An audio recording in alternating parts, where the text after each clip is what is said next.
নমস্কার বন্ধুরা, শিবানী কিচেনে আপনাদেরকে স্বাগত। আজকে আমি চিকেনের পেঁপে দিয়ে পাতলা ঝোল করব। এই গরমে আর কোনো রিচ খাবার খেতে ইচ্ছে করছে না। লবণ আর হলুদ এই দেখুন মিশিয়ে দিলাম। এবার একটুখানি 2 চামচ সর্ষের তেল দিয়ে দিচ্ছি। এই দেখুন, দিয়ে এটাকে আমি ভালো করে ম্যারিনেট করে, এই দেখুন বন্ধুরা ম্যারিনেট করে দিচ্ছি। এবার এটাকে ঢাকা দিয়ে দিচ্ছি।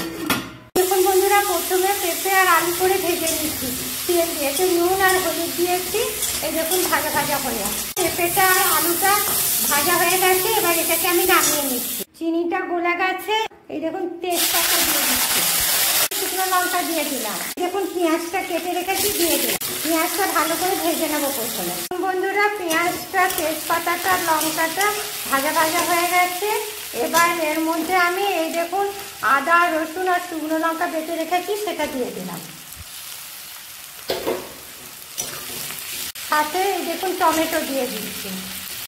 এবার এর মধ্যে ধনে গুঁড়ো, জিরে গুঁড়ো, তারপর হলুদ আর লবণ করে দিয়ে দিচ্ছি। এবারে এই মশলা ধোয়া জলটা দিয়ে দিলাম, দিয়ে একটুখানি আমি ঢাকা দিয়ে দিলাম।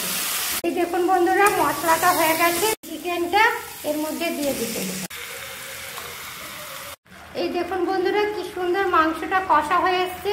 এবার এর মধ্যে আমি দিলাম 1 চামচ চিকেন মশলা, 1 চামচ কাশ্মীরি রেড চিলি পাউডার। এই দেখুন বন্ধুরা, মাংসটা কষা হয়ে গেছে। দেখেছেন কি সুন্দর কষা হয়েছে। এবার এর মধ্যে আমি জল ঢেলে দিচ্ছি। এই যে জলটা গরম করে রেখেছি, এই গরম জল ঢেলে দিচ্ছি। ঠান্ডা জল দেবো না। এবার এটাকে ঢাকা দিয়ে দেবো, এটা ফুটুক এখন।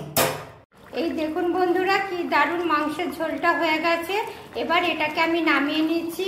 এই গরমে পাতলা পাতলা মাংসের ঝোল খেতে ভালো লাগে, পেঁপে দিয়ে আলু দিয়ে, সেটাই করেছি।